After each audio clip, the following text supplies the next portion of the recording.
नमस्कार दोस्तों, एक बार फिर से आप सभी विद्यार्थियों को स्वागत है जीटीएम क्लासेस यूट्यूब चैनल में। दोस्तों आज के इस वीडियो में आपको हम सोशल साइंस का 40 वीवीआई ऑब्जेक्टिव क्वेश्चन बताएंगे जो 19 फरवरी 2022 को आने वाला प्रश्न है। ठीक है, 100% दोस्तों यही आएगा, इसलिए आप हमारे साथ इस वीडियो में 1 से लेकर 40 तक पूरी कंसंट्रेशन के साथ बने रहिएगा। एक भी प्रश्न स्किप नहीं कीजिएगा दोस्तों।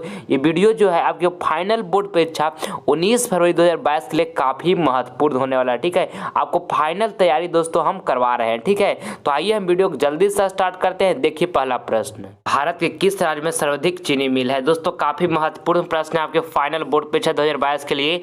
आपको बताना है ये प्रश्न में कि भारत के किस राज्य में सर्वाधिक चीनी मिल है, तो उत्तर प्रदेश में है। ऑप्शन नंबर यहाँ पे ए जो होगा बिल्कुल करेक्ट आंसर हो जाएगा। आप सभी विद्यार्थी इसको याद कर लीजिए। चलिए अगला प्रश्न हम देख लेते हैं। दूसरा नंबर कहता है भारत में सर्वाधिक क्षेत्र में कौन सा मिट्टी पाया जाता है? ऑप्शन ए में लिखा है जलोढ़ मिट्टी, बी में लिखा है काली मिट्टी, सी में लिखा है पर्वतीय मिट्टी और यहाँ पे डी में लिखा है बलुई मिट्टी। तो आपको बताना ये दूसरा नंबर में मेरे प्यारे साथियों कि भारत में सर्वाधिक क्षेत्र में कौन सा मिट्टी पाया जाता है, तो जलोढ़ मिट्टी पाया जाता है। ठीक है, ऑप्शन नंबर यहाँ पे ए जो होगा बिल्कुल हमारा करेक्ट आंसर हो गया। चलिए अगला प्रश्न हम देख लेते हैं। तीसरा नंबर कहता है भारत में योजना आयोग का गठन कब किया गया था? दोस्तों आपको ये तीसरा नंबर प्रश्न में बताना है कि भारत में योजना आयोग का गठन कब किया गया था। तो 15 मार्च 1950 ईस्वी को किया गया था। आप इसको याद रखिएगा। ऑप्शन नंबर यहाँ पे ए जो होगा बिल्कुल करेक्ट आंसर हो गया। चलिए अगला प्रश्न हम देखते हैं। चौथा नंबर कहता है गिरमिटिया मजदूर बिहार के किस क्षेत्र से भेजे जाते थे? दोस्तों ये प्रश्न वेरी इंपॉर्टेंट प्रश्न है आपके फाइनल बोर्ड परीक्षा 2022 के लिए। आपको बताना है ये प्रश्न में कि गिरमिटिया मजदूर बिहार के किस क्षेत्र से भेजे जाते थे? तो पश्चिमी क्षेत्र से भेजे जाते थे। ठीक है, ऑप्शन नंबर यहाँ पे जो बी होगा हमारा बिल्कुल करेक्ट आंसर हो जाएगा। आप इसको याद कर लीजिए। चलिए अगला प्रश्न हम देखते हैं। पांचवा नंबर कहता है सेफ्टी लैंप का आविष्कारक है। दोस्तों ये प्रश्न काफी महत्वपूर्ण है और बिहार बोर्ड बहुत बार इसको पूछा है। आप इसको अच्छे तरीके से याद कीजिएगा। आपको बताना है ना कि सेफ्टी लैंप का आविष्कारक है तो हम्फ्री डेवी है। ठीक है, हम्फ्री डेवी है। ऑप्शन नंबर यहाँ पे सी जो होगा बिल्कुल करेक्ट आंसर हो जाएगा। आप सभी विद्यार्थी इसको याद रखिएगा। चलिए अगला प्रश्न हम देखते हैं। छठा नंबर कहता है कि झारखंड राज्य का गठन कब हुआ था? दोस्तों ये प्रश्न आपके बोर्ड एग्जाम के लिए ललन टॉप प्रश्न है। 10 बार से भी ज्यादा बार बिहार बोर्ड इसको पूछ दिया है और 2022 बोर्ड एग्जाम का पेपर में भी ये प्रश्न टपकेगा, ये मेरा गारंटी है। आपको बताना है कि झारखंड राज्य का गठन कब हुआ था? तब 15 नवंबर 2000 ईस्वी को दोस्तों झारखंड राज्य का गठन हुआ था। ऑप्शन नंबर यहाँ पे जो सी होगा बिल्कुल करेक्ट आंसर हो जाएगा। आप इसको याद रखिएगा। ठीक है, चलिए अगला प्रश्न हम देखते हैं। सातवां नंबर कहता है विश्व व्यापार संगठन WTO की स्थापना किस वर्ष की गई? आपको बताना है ये 7 नंबर प्रश्न में कि विश्व व्यापार संगठन WTO की स्थापना किस वर्ष की गई? तो 1995 ईस्वी में किया गया दोस्तों। ऑप्शन नंबर यहाँ पे ए जो होगा बिल्कुल करेक्ट आंसर हो जाएगा। आप सभी विद्यार्थी इसको याद रखिएगा कि विश्व व्यापार संगठन WTO की स्थापना किस वर्ष की गई? तो 1995 ईस्वी में की गई। ठीक है, चलिए अगला प्रश्न हम देखते हैं। 8 नंबर सविनय अवज्ञा आंदोलन कब और किस यात्रा से शुरू हुआ? दोस्तों काफी महत्वपूर्ण प्रश्न है आपके बोर्ड एग्जाम के लिए। आपको बताना है कि सविनय अवज्ञा आंदोलन कब और किस यात्रा से शुरू हुआ? तो 1930 ईस्वी में शुरू हुआ दोस्तों, दांडी यात्रा से शुरू हुआ। ठीक है, ऑप्शन नंबर यहाँ पे जो सी होगा बिल्कुल हमारा राइट आंसर हो जाएगा। ठीक है, चलिए आगे बढ़ते अब हम। और दोस्तों इस वीडियो के माध्यम से आपको जो अब हम 40 ऑब्जेक्टिव क्वेश्चन बता रहे हैं ये आपके फाइनल बोर्ड परीक्षा 2022 के लिए काफ़ी महत्वपूर्ण है, इसलिए 1 से लेकर 40 तक पूरी कंसंट्रेशन के साथ बने रहिएगा। एक प्रश्न भी दोस्तों इस वीडियो के माध्यम स्किप आप नहीं कीजिएगा। एक प्रश्न भी, ये 40 में से बहुत सारे प्रश्न जो होंगे दोस्तों वो आपके फाइनल बोर्ड परीक्षा जो 19 फरवरी को होने वाला है दोस्तों सोशल साइंस का परीक्षा, ये 40 में से बहुत सारे प्रश्न सेम टू सेम हूबहू लड़ेगा। ठीक है, ये मेरा 100% गारंटी है, इसलिए इस वीडियो में आप शुरू से लेकर अंत तक कॉन्सेंट्रेशन के साथ बने रहिएगा। चलिए अगला प्रश्न हम देखते हैं। 9 नंबर कहता है महासागर के तली पर होने वाले कंपन को किस नाम से जाना जाता है? आपको बताना ये 9 नंबर प्रश्न में कि महासागर के तली पर होने वाले कंपन को किस नाम से जाना जाता है? तो सुनामी के नाम से जाना जाता है। ठीक है, तो ऑप्शन नंबर यहाँ पे जो बी होगा हमारा बिल्कुल राइट आंसर हो जाएगा। आप इसको याद रखिएगा। चलिए आगे बढ़ते हैं। अब हम अगला प्रश्न हम देखते हैं 10 नंबर का। भारत के किस राज्य की प्रति व्यक्ति आय कम है। दोस्तों ये तो बउआ वाला प्रश्न है, सभी विद्यार्थियों को प्रश्न पता होगा। आपको बताना कि भारत के किस राज्य की प्रति व्यक्ति आय कम है, तो बिहार का दोस्तों प्रति व्यक्ति आय कम है। ऑप्शन नंबर यहाँ पे ये जो होगा हमारा बिल्कुल करेक्ट आंसर हो जाएगा, ठीक है। और जब आपसे पूछ दे कि भारत के किस राज्य की प्रति व्यक्ति आय अधिक है, तो गोवा का प्रति व्यक्ति आय अधिक है, ये भी आपको साथ में याद रखना है। चलिए अगला प्रश्न हम देखते हैं 11 नंबर। कहता है भारत की अर्थव्यवस्था का मुख्य आधार क्या है। दोस्तों काफी महत्वपूर्ण प्रश्न ये 11 नंबर प्रश्न आपके फाइनल बोर्ड परीक्षा के लिए। आपको बताना है कि भारत की अर्थव्यवस्था का मुख्य आधार क्या है, तो कृषि है। ऑप्शन नंबर यहाँ पे ए जो होगा बिल्कुल करेक्ट आंसर हो जाएगा। आप सभी विद्यार्थी इसको याद रखिएगा। चलिए अगला प्रश्न हम देख लेते हैं 12 नंबर। कहता है सुखाड़ क्या है। आपको बताना है ये प्रश्न में कि सुखाड़ क्या है, तो सुखाड़ जो है प्राकृतिक आपदा है, आपको इसको याद रखना है। ऑप्शन नंबर यहाँ पे ए जो होगा बिल्कुल करेक्ट आंसर हो जाएगा। सभी विद्यार्थी इसको अच्छे तरीके से याद रखेंगे। चलिए अगला प्रश्न हम देख लेते हैं 13 नंबर प्रश्न कहता है कि सूखे के लिए जिम्मेवार कारण है। आपको बताना है कि सूखे के लिए जिम्मेवार कारण है, तो वर्षा की कमी है, ठीक है। ऑप्शन नंबर यहाँ पे जो बी होगा वर्षा की कमी बिल्कुल करेक्ट आंसर हमारा हो जाएगा, ठीक है। चलिए अगला प्रश्न हम देख लेते हैं 14 नंबर। कहते हैं देश के बांधों को किसने भारत का मंदिर कहा। दोस्तों काफी महत्वपूर्ण प्रश्न है आपके बोर्ड एग्जाम के लिए। ऑप्शन ए लिखा है महात्मा गांधी, बी लिखा हुआ है पंडित नेहरू, सी लिखा है विवेकानंद और डी लिखा है राजेंद्र प्रसाद। तो आपको बताना ये 14 नंबर प्रश्न है कि देश के बांधों को किसने भारत का मंदिर कहा है, तो पंडित जवाहरलाल नेहरू कहे दोस्तों। ऑप्शन नंबर यहाँ पे जो बी होगा बिल्कुल करेक्ट आंसर हो जाएगा। आप इसको याद रखिएगा, बहुत बार बोर्ड एग्जाम में ये पूछा गया है। चलिए अगला प्रश्न हम देखते हैं 15 नंबर। कहता है सुंदरबन है। आपको बताना है कि सुंदरबन कहाँ है, तो सुंदरबन जो है पश्चिम बंगाल में है बाबू, इसको याद रखिएगा, ठीक है ना। काफी महत्वपूर्ण प्रश्न है। ऑप्शन नंबर सी बिल्कुल सही आंसर हो गया। चलिए अगला प्रश्न हम देख लेते हैं 16 नंबर।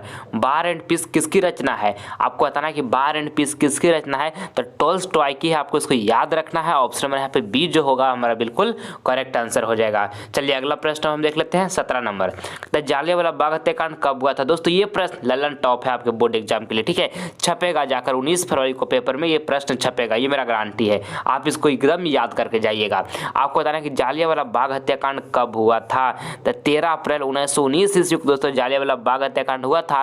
ऑप्शन नंबर यहाँ पे ए जो होगा बिल्कुल करेक्ट आंसर हो जाएगा। जलियांवाला बाग हत्याकांड कब हुआ, तो 13 अप्रैल 1919 को हुआ। चलिए अगला प्रश्न देखते हैं 18 नंबर। कहता है मत्स्य पालन किस क्षेत्र में आता है, तो देखिए ऑप्शन ए में लिखा हुआ है प्राथमिक क्षेत्र में, बी लिखा है द्वितीय क्षेत्र में, सी लिखा है तृतीय क्षेत्र में और डी लिखा है इनमें से कोई नहीं। देखिए मत्स्य पालन मतलब होता है दोस्तों मछली पालन, ठीक है।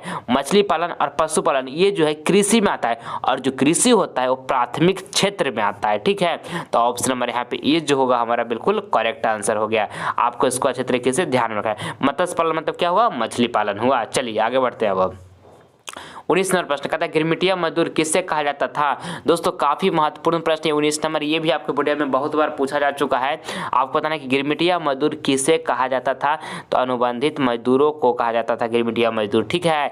ऑप्शन नंबर यहाँ पे ए जो होगा बिल्कुल करेक्ट आंसर रहेगा। आप इसको अच्छी तरीके से याद कर लीजिएगा। चलिए आगे बढ़ते हैं, हम 20 नंबर प्रश्न देखते हैं। और दोस्तों अगर जो अभी तक आप सभी विद्यार्थियों ने जीटीएम क्लासेस को सब्सक्राइब नहीं किया है, तो प्लीज़ इस चैनल को आप सब्सक्राइब कर लें। इससे आपको फ़ायदा क्या होगा, जब हम लाइव क्लास लेकर आएंगे तो इसका नोटिफिकेशन जो होगा सबसे पहले आपके पास ही पहुंचेगा। इसलिए आप सभी विद्यार्थी जल्द से जीटीएम क्लासेस को सब्सक्राइब कर लीजिए, ताकि आप लाइव क्लास अच्छे तरीके से कर सकें, ठीक है। चलिए देखिए 20 नंबर प्रश्न देखिएगा। भारत में सहकारिता आंदोलन कब प्रारंभ हुआ। दोस्तों काफ़ी महत्वपूर्ण प्रश्न आपके फाइनल बोर्ड परीक्षा के लिए। आपको बताना कि भारत में सहकारिता आंदोलन का प्रारंभ कब हुआ, तो दोस्तों 1904 ईस्वी में हुआ, ठीक है। आप इसको याद रखिएगा।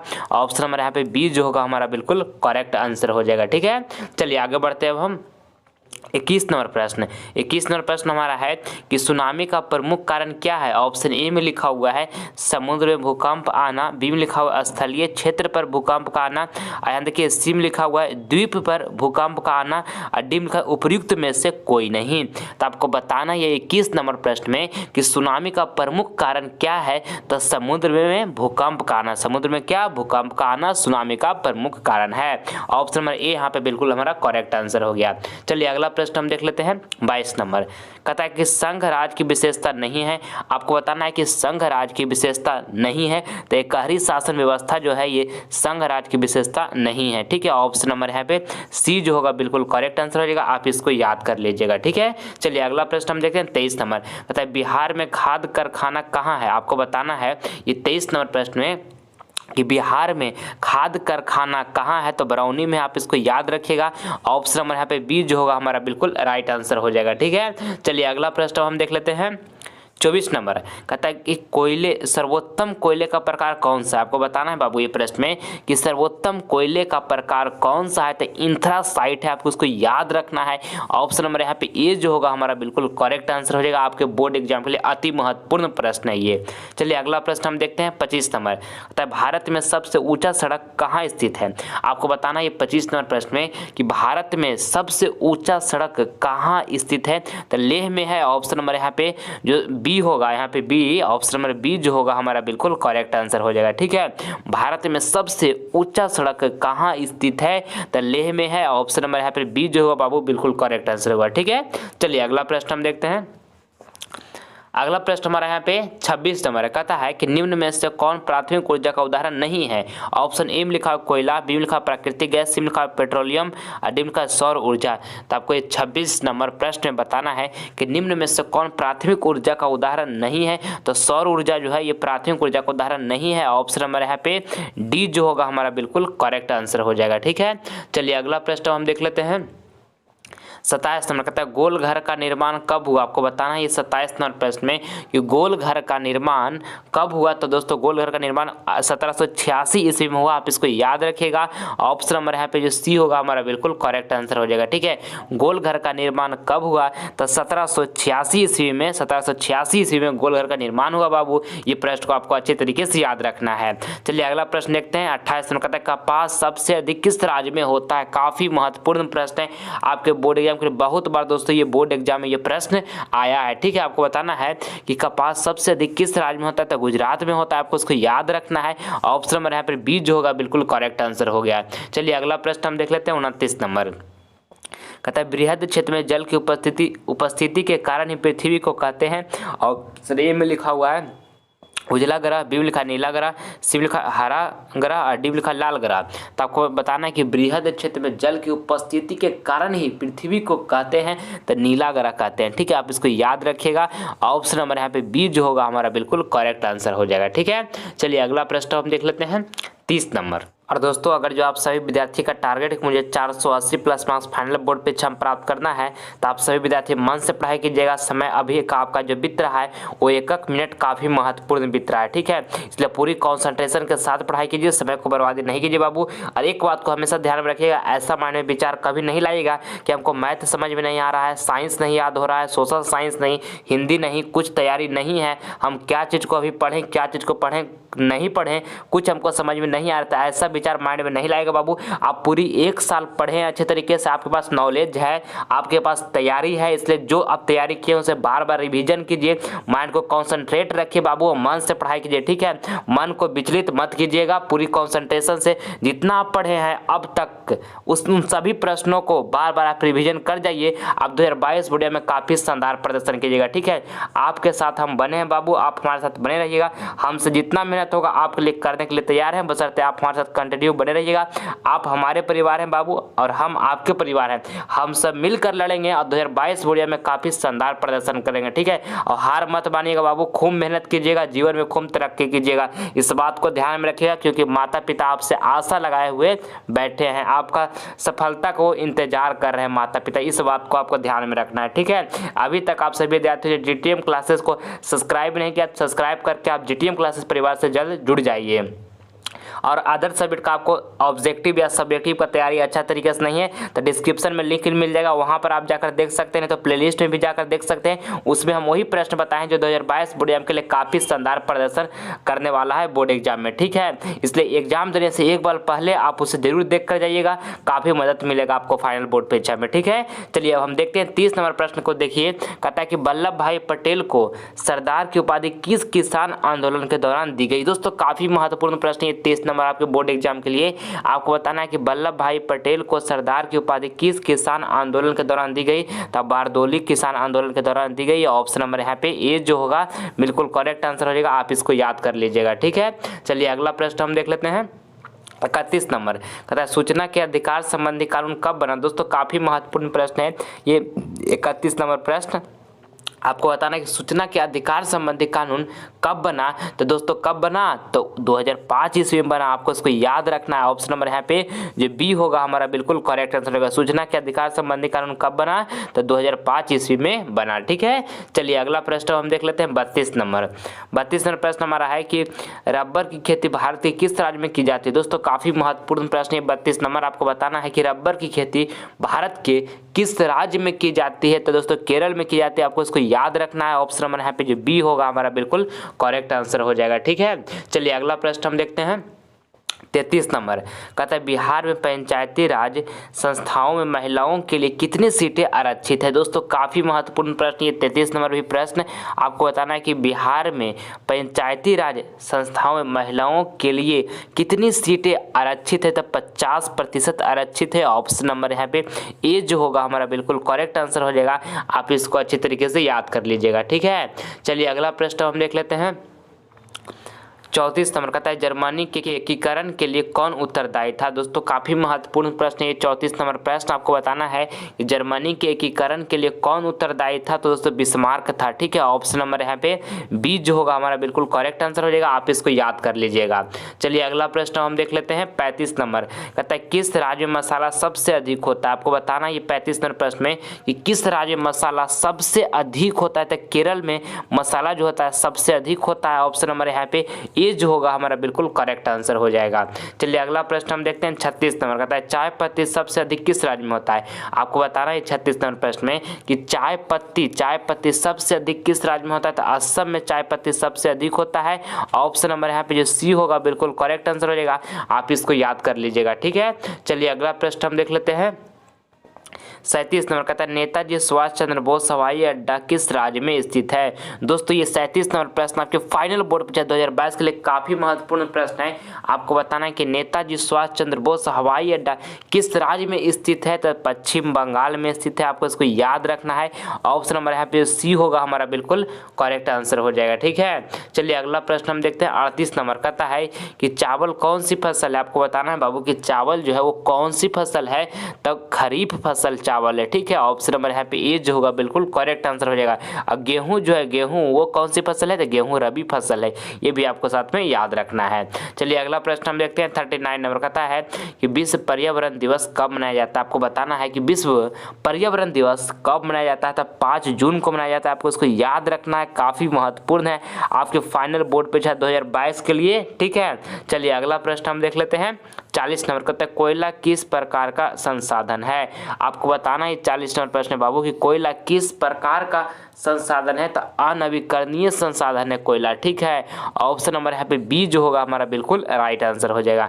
आइए अगला प्रश्न हम HW का प्रश्न देखते हैं। ये आपका होमवर्क का प्रश्न है। ठीक है, सभी विद्यार्थियों के प्रश्न होमवर्क में दे रहे हैं, इसका जवाब कमेंट बॉक्स में दीजिएगा, जो आंसर आपको बिल्कुल सही लगेगा।